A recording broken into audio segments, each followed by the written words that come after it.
Nah, makanya kita oleh Allah Subhanahu wa taala dikasih bekal. Menghadapi musuh yang namanya setan tuh dikasih bekal. Ya bekalnya namanya senjata. Oh, ngadepi musuh ya harus punya senjata. Nggak ada ngadepi musuh tangan kosong. Tangan kosong kan juga, tangan ini juga senjata. Harus senjatanya kuat. Kalau senjatanya nggak kuat ya jebol. Ya mudah dibuat mainan sama setan. Nah lantas apa senjatanya? Nah ini yang orang banyak lupa. Bismillahirrahmanirrahim. Jadi musuh yang sebenarnya adalah setan. Nah, sayangnya ini ya, saya, antum semua pemirsa dimanapun antum berada, ibu-ibu yang ada di sini, mbak-mbak mungkin jangan tersinggung, belum ibu-ibu ya paham gitu ya. Saya buat global saja karena di sini mayoritas tuh usianya di atas 90 tahun. Ya di atas 90 tahun kan berarti kan panjang umur, seger-seger semua ini 90 tahun ini ya. Nah, ada yang baru 17 tahun tersinggung, Beb, saya masih adik-adik Beb ya. Bukan ibu-ibu. Nah, kalau kita lihat ini ya, saking hebatnya setan, kita sampai nggak pernah mengatakan setan itu musuh. Betul ya? Dia musuh saya, dia musuh. Oh dia jahat, dia. Setannya ketawa-ketawa. Cuma ngomong mirip, awas awakmu. Setannya ketawa. Wah, manusia saling menyalahkan, manusia saling merendahkan, manusia saling hina, manusia. Padahal aku, ya musuh mereka. Tapi setan bisa bersembunyi, sehingga setan nggak pernah disalahkan. Misal gini, kita dimusuhin orang, kita nggak pernah ngomong toh, itu hasil kerjaan setan. Enggak toh? Enggak.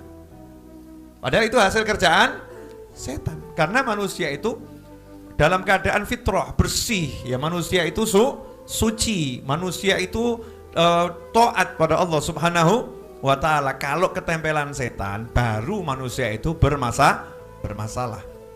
Nah, makanya kita oleh Allah Subhanahu wa ta'ala dikasih bekal.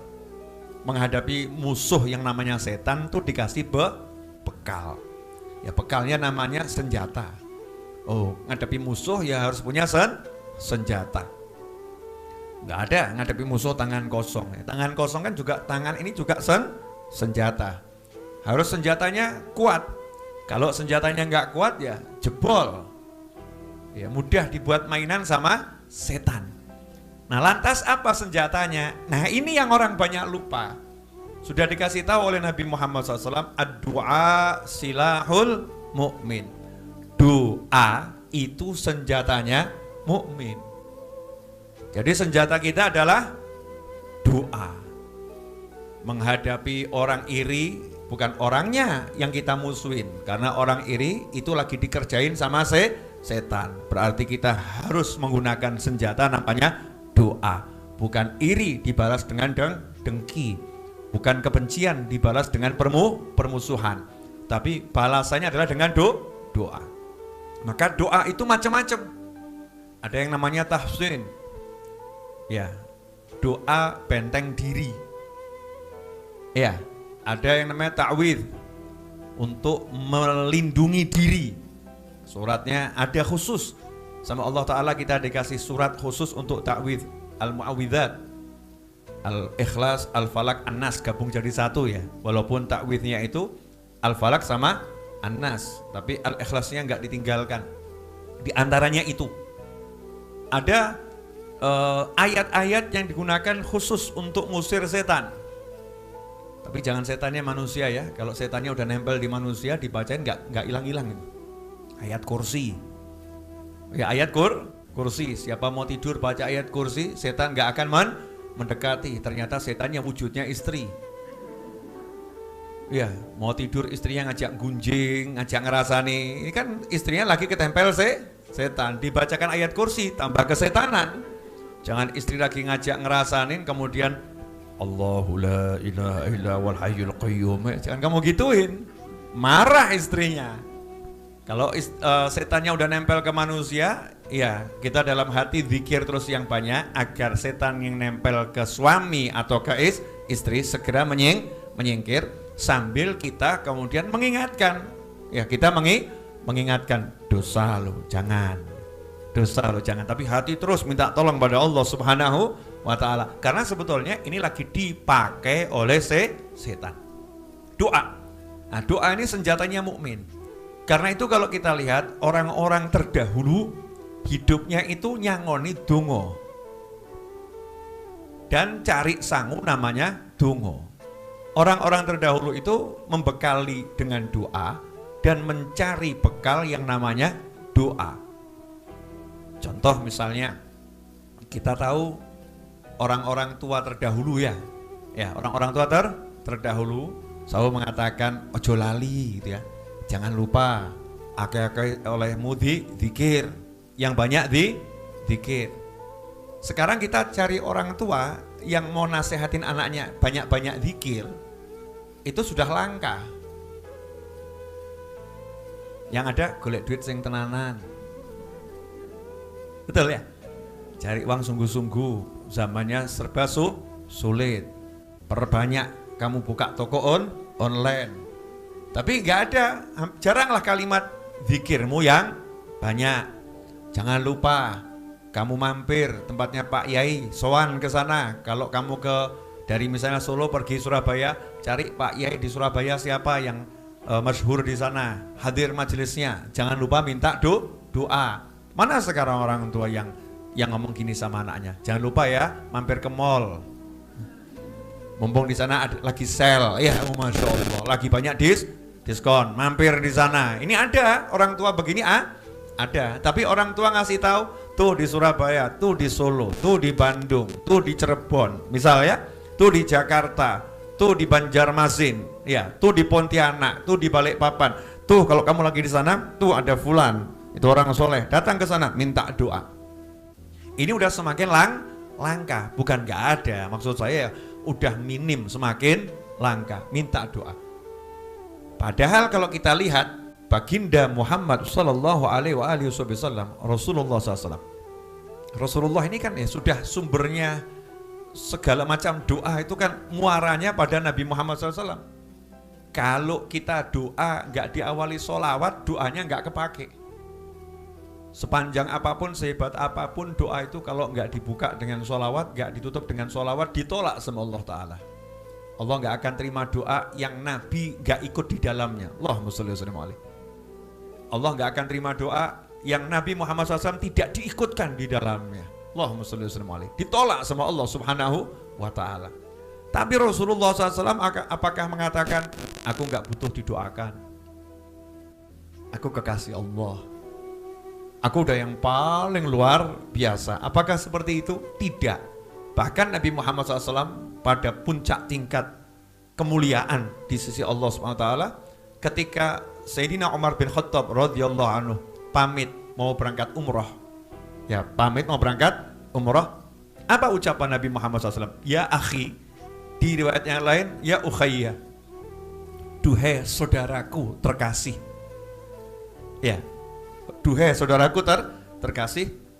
La tansana, di riwayat yang lain asyrikna, kama qala sallallahu, jangan lupakan aku, tolong sertakan aku ya fi sholihi duaik, kama qala sallallahu, di doa-doamu yang baik masukkan aku di dalamnya, sertakan aku di dalamnya, sebutkan aku di dalamnya.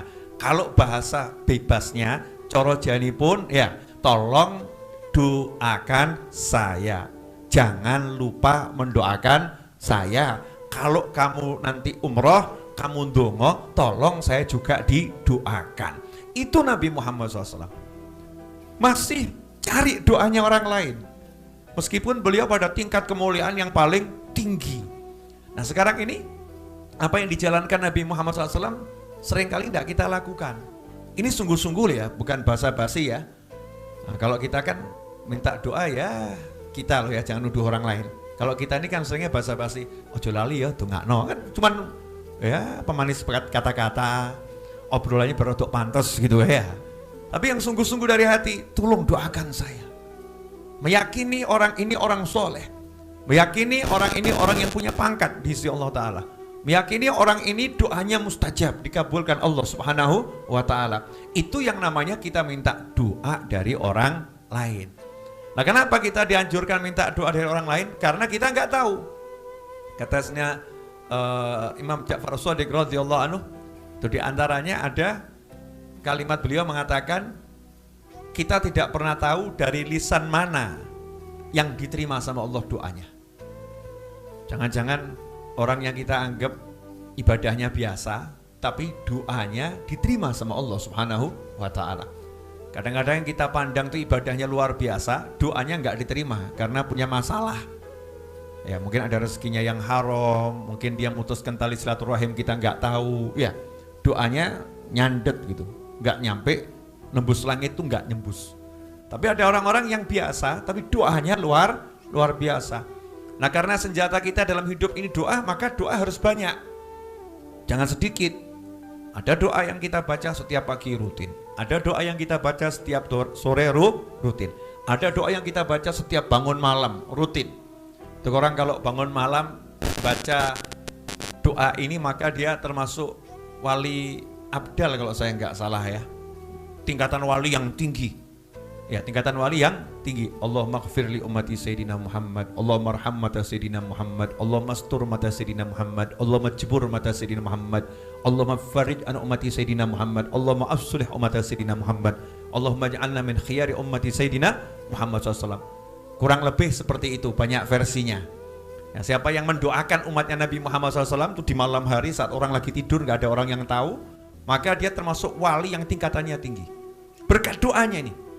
Berkat doanya diangkat jadi walinya Allah Subhanahu wa Ta'ala. Nah, setan itu paling sebel lihat orang yang doa. Makanya setan bentuk divisi anti doa,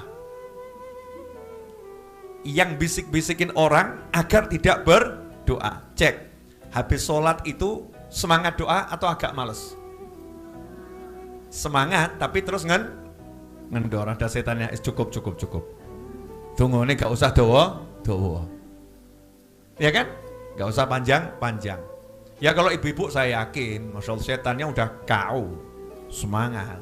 Tapi yang muda-muda seperti saya, Assalamualaikum warahmatullah, Assalamualaikum warahmatullah. Aduh, tolong meneh, subhanallah. Aduh, subhanallah. Udah berat ini. Alhamdulillah. Udah berat. Selesai. Pakai doanya kalau jamaah imamnya agak panjang. Bismillahirrahmanirrahim. Allahumma lakal hamdu syukra wa lakal mannu fadla. Ngomong apa gitu. Kayak ndang rampung. Ini setan bisikin dia. Udah, kamu pergi saja, kepanjangan itu doanya. Lewat kamu. Biar orang tadi tidak mendapatkan manfaatnya doa. Karena doa ini kalau dibaca terus menjadi senjata yang luar biasa. Silahul mukmin. Mukmin kalau udah berdoa berarti tubuhnya ini dilengkapi sama Allah Ta'ala perlindungan dari kanan, dari kiri, dari depan, dari belakang, dari atas, dari bawah untuk menghadapi setan. Sehingga setan gak bisa deket.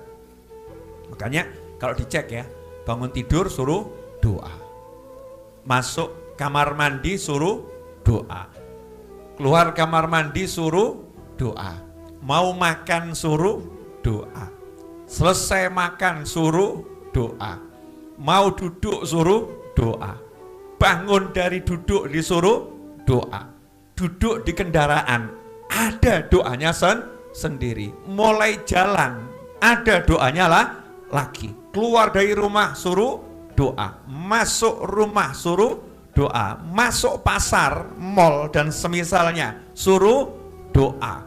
Masya Allah, lengkap semuanya. Bahkan ya, mohon maaf buatnya sudah berumah tangga, hubungan suami istri kalau nggak baca doa, apa katanya itu? Setan yang ikut hubungan, suruh baca doa. Ini saking pentingnya doa. Nah sekarang ini kita kurang berdoa dan kurang ngajari anak doa. Doa. Sementara Nabi Muhammad SAW, Rasulullah SAW, kepada putrinya Fatimah Zahra, kepada istrinya, ya di antara Sayyidah Aisyah radhiyallahu ta'ala, Nabi SAW masih ngajari istri dan anaknya baca doa. Istri Nabi loh diajari baca doa, anak Nabi loh diajari baca doa. Lah kita ini nggak jelas kok. Maksudnya kalau dibandingin putra dan putri Nabi SAW, kita ini tahun 1400 tahun yang lalu.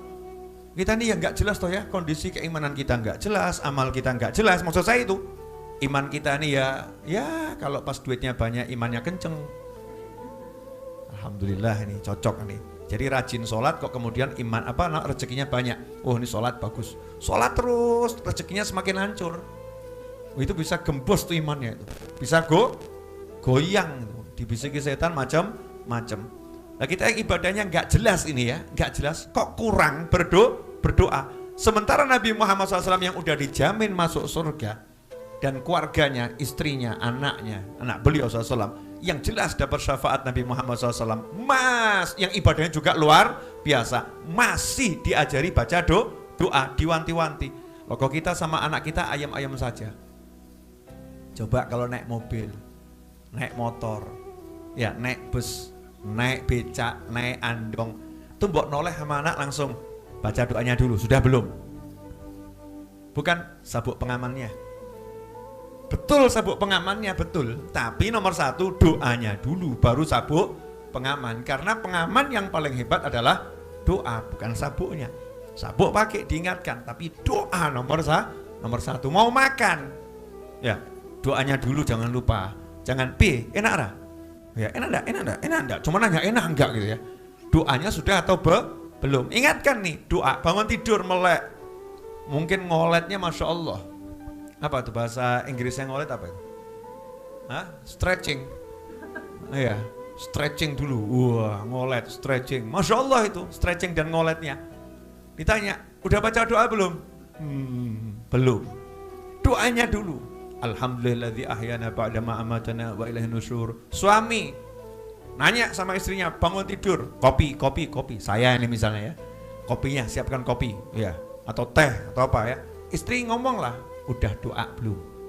Ingatkan, ya, bangun tidur. Doanya baca dulu. Alhamdulilladzi ahyana ba'dama amatana wa ilaihin nusyur. Baca. Nabi kita Muhammad SAW ngomong sama putrinya Fatimah Zahra radhiyallahu anha. Ya, baca ini di pagi hari dan sore hari.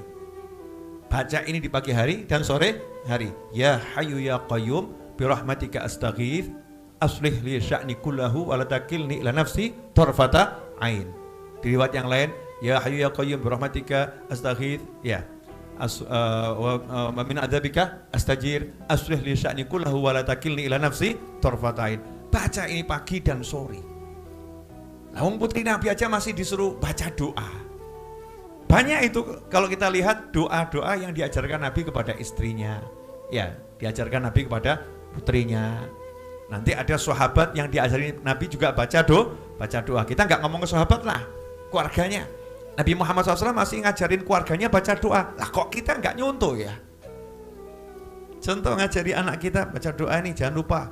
Ini doa bagus banget nih, ini doa mujarrab, ini doa luar biasa. Ini sekarang kok ada divisi anti doa, sehingga ibu-ibu mau ngajari anak ini doa mujarrab, itu kok mau ngomong mujarrab aja udah was-was ya. Mujarrabnya di mana ya? Ini doa qabul, ini doa ini penting. Seakan-akan berharap sama doa itu sudah nggak penting lagi sekarang. Yang penting itu kerja, ya usaha, pikir kamu, strategi, ya buat susunan perencanaan yang bagus. Doa sudah hilang. Sementara orang dulu pindah rumah, doa. Buka kantor, doa. Mulai usaha, doa. Doa yang didahulukan. Mau di tanah Jawa maupun di luar Jawa. Doa itu punya nilai yang luar biasa. Ya Arhamar